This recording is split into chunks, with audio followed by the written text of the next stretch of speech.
ما كنتش كنتوقع ان تليفون مخبى عمر مخدة غادي يسمعني كلام ويخليني نجمع حوايجي وولادي ونخرج بلا حتى ما نودع مولات الدار. والاصعب ان ديك الكلام ما قالتو لا عدوة ولا شي وحده بيني وبينها مشاكل، قالتو انسانه سنين وانا كنفتح ليها باب داري ونسكت على بزاف ديال الحوايج غير على قبل العائله.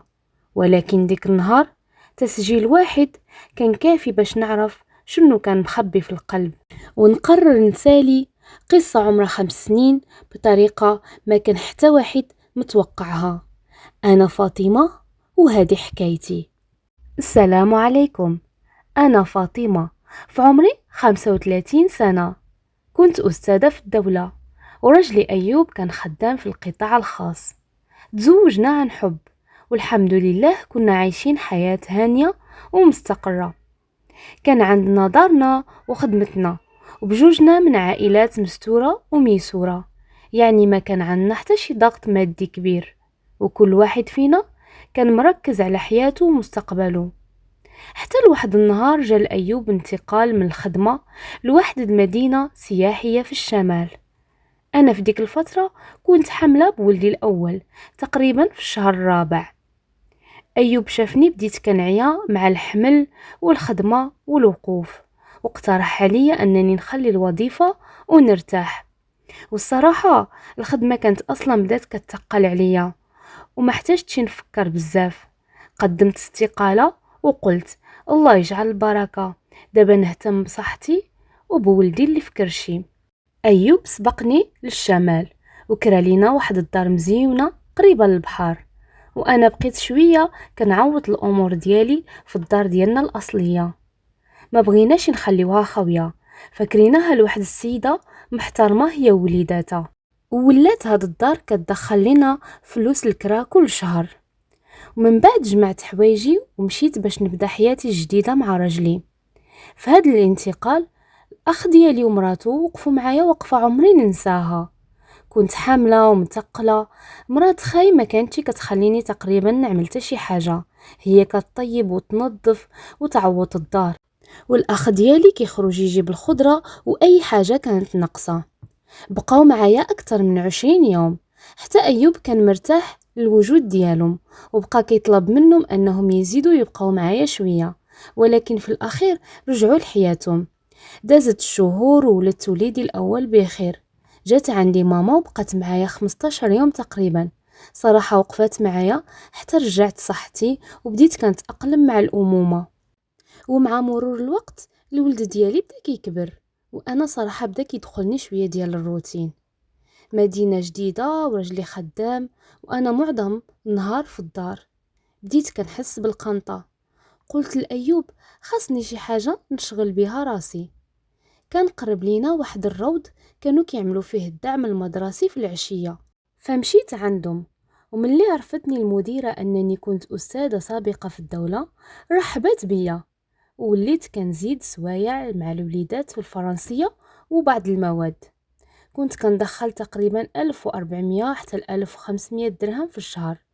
صراحة المبلغ ماشي هو اللي كان مهم بالنسبة لي، ولكن كنت فرحانة غير حيت كنت كان نخرج من الدار وكنشوف الناس وكنبدل الجو.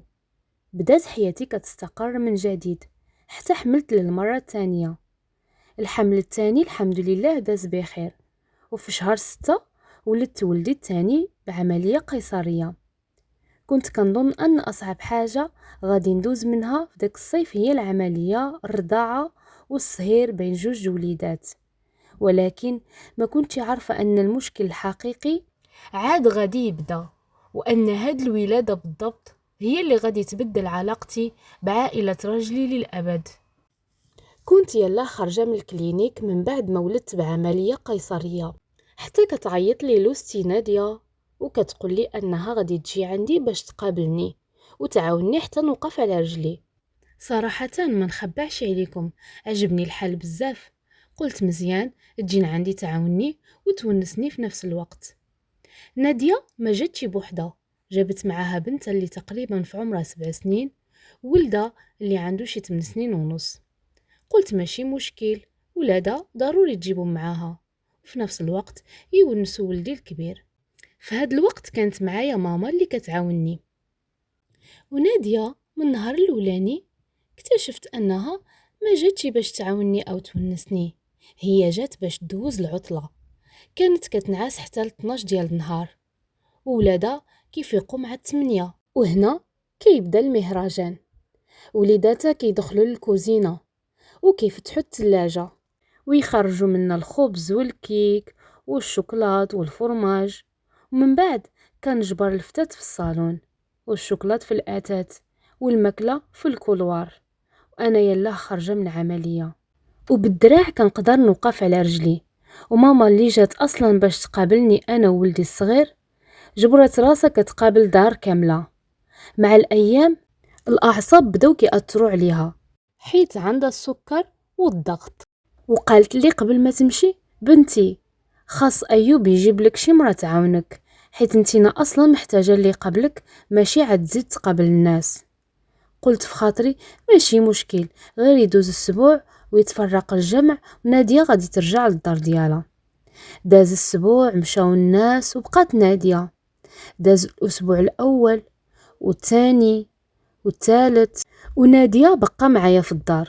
واللي حيرني انها كانت عايشه النهار ديالها بحال ليله هي في عطله. الصباح توجد لولادها الساندويشات وتهزهم للبحر، والعشيه تخرج تتسارى وتدور، شرات الحوايج والبيجامات حتى عمرات الباليزه اللي جات بيها ودازت شرات باليزه اخرى. وانا كنبقى في الدار مع التربيه والعمليه والروينه اللي كتخلي من وراها. وصل بيا التوتر حتى تأثرت ليا الرضاعة. هنا ما بقيتش قادرة نسكت، هدرت مع أيوب وطلبت منه يفهم أختو بهدوء أنني محتاجة للراحة بلا ما ندخلو في مشاكل العائلة. أيوب هدر معاها، ومن داك النهار سبحان الله تبدلات نادية، ولات كتجمع شوية، كتعاون في الماكلة وكتسقسيني واش محتاجة شي حاجة. قلت الحمد لله فهمت الرسالة، دابا أكيد غادي تمشي. ولكن كنت غلطة، نادية جات عندي في شهر 6 وما مشات حتى بداية شهر 9، 3 شهور تقريبا. والأكثر من هادشي في شهر 8 عيطت حتى على الراجل ديالها كمال باش يجي يدوز معانا العطلة. وجا كمال، لا قفة لا هدية لا حتى حاجة، دخل واستقر. الصباح يفيق يلبس البيجامة يجلس في الصالون وكيشعل التلفازة وكيطلق رجلو كيبقى مرتاح، وانا لابسه الفولار في وسط السخونيه ديال الصيف، ونبقى مزيره في لباسي داخل داري حيت راجل معايا في الدار وجالس في الصالون في معظم النهار. دوز سيمانه ومن بعد هز مراتو وولادو مشاو، وملي تسد الباب من وراهم بقيت كنشوف في داري الحاله اللي خلاوها ما كتوصفش. اضطر ايوب يجيب مرا وبنته وبقاو معايا نهار كامل يغسلوا ويحكوا وينظفوا حتى رجعت الدار شويه كيف كانت. قلت الحمد لله داز الصيف وسال المشكل. ولكن واحد الحاجه شدتني، ملي رجعت نادية للدار ديالها اختفات، ما كتعيط ما كتسول، لا عيد لا مناسبه لا والو. حتى قرب الصيف اللي من بعد وفجأة رجعت المحبة وعودات جات نادية عندي، ونفس السيناريو كيتعاود. ومن بعد العام اللي موراه واللي موراه واللي من بعده حتى ولات عادة، كل ما كيقرب الصيف كنحس بالضغط قبل ما توصل اصلا. 3 شهور تقريبا كل عام داري كتولي فحال دار العطلة ديال نادية ووليداتها، وانا كل مرة كنتفقس وايوب كيقول لي صبر على قبل العائلة كل شي كيفوت. وبالفعل كنت كنسكت عام 2 3 حتى دازو تقريبا 4 سنين ولا 5 على نفس الحال. ولكن واحد الصيف وصل بيا الحال لحد واحد النهار في شهر 6 مع 7 ديال الصباح بدا التليفون ديال ايوب كيصوني. تخلعت، الاتصال في ديك الساعة كيخوف صراحة. جاوب ايوب، كان كمال رجل نادية. قال ليه بكل برود ان نادية والدراري ديالها كاينين في المحطة وخاص ايوب يمشي يجيبهم. ايوب حتى هو تصدم، لا خبرونا انهم ماجين ولا سقسونا واش مناسب هذا الوقت. كمال غير ركب مراتو وولادو في الليل وصبحهم عندنا. هنا شفت في أيوب وقلت أنا نجمع ولادي ونمشي، اختك مرحبا بها في دار خوها. أيوب بقى يهدن فيا ويطلب مني نصبر، وعدني أن هاد المرة غير سيمانة وتمشي. قلت صافي، وجات نادية، ولكن هاد المرة ما بقيتش كنخرج لها كل شي. خبعت المواعن اللي عزازين عليا، وخبعت شي حاجات اللي كنت ما بغيتهمش يتكرفسوا، ووليت كنحافظ على داري على قد ما نقدر. دازت السيمانة الثانية الثالثة ونادية باقة معايا، ومن بعد جا حتى كمال.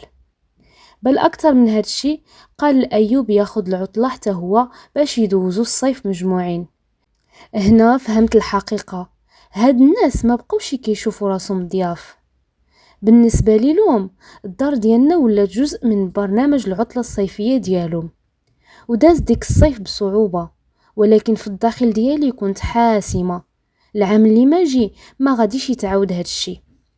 بقيت كنخمم كيفاش نوقف هاد العادة بلا خصام وبلا مشاكل. حتى جاتني الفكرة. في شهر 5 العام اللي موراه الوليدات سالاو الامتحانات. قلت لأيوب السبت وصلني للمحطة. سقساني فين ماشية، جاوبته بكل هدوء مشى عند اختك نادية. بقى كيشوف فيا ما تيقش.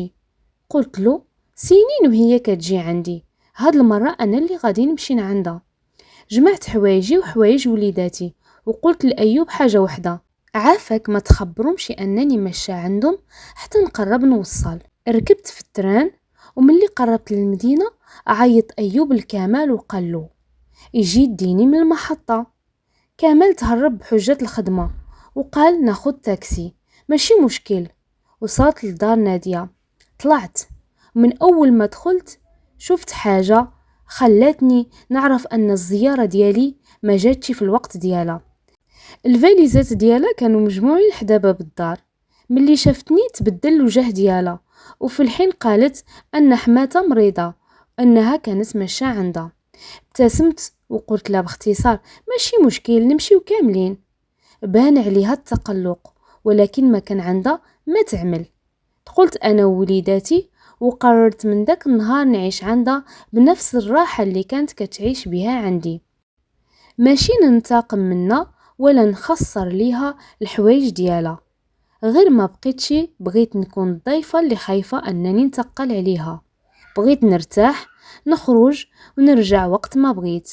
وليداتي يلعبوا، وهي من أول الأيام بدات كتقلق من الروينة. وكنت كنشوف فيها وكنقول في خاطري يعني الدار كتوسخ.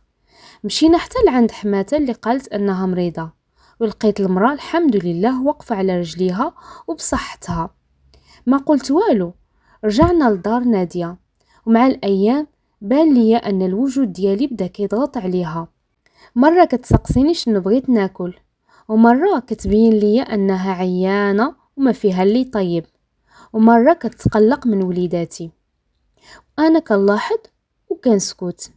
وصلت تقريبا 20 يوم عندها، وقلت مع راسي سبحان الله، هي كانت كتجلس معايا بالشهورة، وأنا غير 20 يوم وبان عليها أنها ما بقاتش قادرة.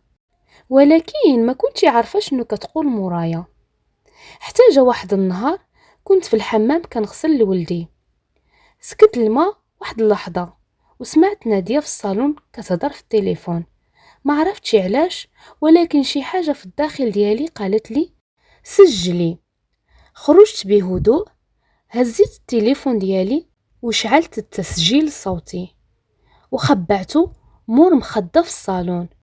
ومن بعد قلت لنادية أنا خارجة مع العيال نقضي شي حاجة وغادي نرجع. بان عليها الفرحة. خرجت تقريبا ساعتين. ملي رجعت ما قلت لا حتى شي حاجة. خديت التليفون ودخلت بوحدي للبيت وركبت السماعات وبديت كنسمع على التسجيل. في الأول ما كان والو، غير الصوت ديال الدار. ثواني دازو، من بعد سمعت خطوات. صوت نادية قرب من التليفون، جلست حداه تقريبا وبدات كتهضر مع شي وحدة. وأول كلام سمعته خلاني نوقف التسجيل ونرجعه من الأول باش نتأكد. كانت كتقول بمعنى الكلام: هاد المصيبة جات وجلست عندي وغادي تضيع عليا الصيف. انا مولفة كل عام كنمشي لدار خويا معززة مكرمة، ودابا هي جات عندي بولادة وما عرفت كيفاش نتفك منها. وبقات كتزيد كتشكي مني ومن وليداتي ومن الماكلة والروينة، وحتى اللباس ديالي في الدار ديالها دخلاتو في الهضرة. بقيت كنسمع وكل كلمة كتدخل بحال السكين، ماشي حيت عايراتني، ولكن حيت كل حاجة كانت كتشكي منها هي نفسها كانت كتعملها عندي مضروبة في 5. هي كتجلس عندي بالشهور، انا دوزت عندها غير 20 يوم. هي كتجيب ولادها ومرات حتى الراجل ديالها. انا عمري قلت عليها مصيبة، عمري حسبت عليها اللقمة، وعمري قلت ليها في وجهها امتى غتمشي. سمعت التسجيل كامل ومن بعد عاودته مرة ومرتين وثلاثة. كنت باغية نتأكد أن العصب ما خلانيش نفهم شي حاجة أو شي كلمة غلط، ولكن الصوت كان واضح والكلام واضح والحقيقة أوضح. عملت حفظ للتسجيل وصيفته مباشرة لأيوب. ما فاتش وقت طويل حتى عيط عليا. من صوته عرفت أنه سمع كل شي. ما ناقشنيش بزاف، قال لي غير جمع حوايجك ووليداتك وخرج من تما. أول مرة من سنين ما قالش ليا صبري على قبل العائلة. نط جمعت حوايجي، لبست وليداتي، ونادية كانت في بيتها. ما فيقتاشي وما عتبتاشي، ما قلت ليها حتى شي كلمة. خرجت من دارها وسديت الباب، ركبت الطاكسي للمحطة، ولكن وأنا في الطريق بقيت كنشوف في داك التسجيل وكنت عارفة شنو غادي يوقع إلا سكت. غدا القصة غادي تتقلب. يمكن تقول للناس أنها استقبلتني وكرماتني وأنا خرجت بلا سبب، ويمكن نولي أنا الظالمة. وقلت لا، هاد المرة ما غاديش تكون كلمتي ضد كلمتها. فتحت الواتساب، عملت واحد الجروب اللي دخلت فيه تقريبا 15 واحد من العائلة: أيوب راجلي، خوتو الكبار ديال العائلة، حماتي، وحتى حمات نادية. ما كتبت لا سبان لا شتم لا قصة طويلة. حطيت بعض الحوايج اللي كنت متقاها، ومن بعد صيفط التسجيل الصوتي وخليت صوته يهدر بلاصتي، ومن بعد خرجت من الجروب. ما فاتوش حتى دقائق التليفون بدا كيشعل، اتصال وراء اتصال، نادية كتعيط، ناس من العائلة كيتصلوا، الميساجات كتنزل. انا ما جاوبت حتى واحد غير حماتي احتراما ليها. شرحت ليها بهدوء بنتها كانت كتجي لداري لسنين، كتجلس بالشهورة هي وولادها، حتى راجلها كان كيجي. عمرني حسبت عليهم اللقمة، وعمرني قلت ليها داري ماشي دارك، ولكن انا ملي مشيت عندها مرة واحدة ما قدرتش تصبر عليا حتى 20 يوم. وقلت ليها انتي على راسي وعيني، ولكن من اليوم نادية لا تجي عندي ولا نمشي عندها. السلام، المناسبات وصلة الرحم مرحبا، أما 3 شهور كل صيف سالات. رجعت لداري وفي العشية جلس معايا أيوب. كان مازال مصدوم من اللي سمع، ولكن سقساني علاش دخلت العائلة كاملة في الموضوع. قلت ليه باش غدا ما تنكرنيش وتقلب عليا القفة. أنا ما شرحت لهم حتى شي حاجة، خليتهم يسمعوا الصوت ديالو ويحكموا. سكت حيت حتى هو كان عارف أنني سنين وأنا كنصبر غير باش ما نعملش المشاكل بين العائلة. ومن داك النهار تبدل كل شي. جا الصيف اللي من بعد، قرب شهر 6 وأنا بلا ما نحس كنت كنتسنى داك التليفون ديال 7 الصباح. وصل شهر 7، دخل شهر 8، والو، حتى واحد ما جاب باليزتو. أول صيف من سنين بقيت في داري مرتاحة مع راجلي ووليداتي، نخرج للبحر وقت ما بغيت، نرجع ونلقى داري كيف خليتها، لا روينة لا ضياف بالشهورة، لا راجل جالس بالبيجامة في الصالون وأنا مزيرة في داري. واحد العشية كنت جالسة كنشرب اتاي ووليداتي كيلعبوا قدامي. شفت في أيوب وقلت أنا عمرني كان المشكل عندي في أن أختك تزورنا، بالعكس العائلة مرحبا بها. المشكل بدا ملي الزيارة ولات حق مكتسب، ومن هاد القصة تعلمت درس عمرني ننساه. الكرم زوين وصلة الرحم مزيونة، والعائلة ما كتعوض شي، ولكن حتى الكرم خاصو الحدود، حيت بعض الناس إلا بقيتي كتسكت باش تحافظ على الخاطر ديالهم، مع الوقت ما كيبقاوش يشوفوا أن سكوتك أخلاق، كيبداو يشوفوه حق مكتسب. وأنا احتجت تقريبا 5 سنين باش نفهم هاد الحاجة. والغريب أن اللي وقف هاد القصة كاملة ما كان لا صداع لا غوات لا دبوز لا مواجهة كبيرة، كان غير واحد التليفون صغير مخبى عمر مخدة سجل كلام ما كانش مفروض يوصل لودني. ومن ديك النهار رجعت داري وبقات العائلة عائلة، ولكن هاد المرة بحدود. إلا وصلتوا معايا حتى لنهاية القصة وديتوا منا شي عبرة، ما تنسوش تشتركوا في القناة وتفعلوا الجرس باش توصلكم القصص اللي ماجة. الدعم ديالكم كيشجعني أنني نستمر ونشارك معكم قصص واقعية فيها العبرة والفائدة. نتلاقوا إن شاء الله في حكاية جديدة. السلام عليكم.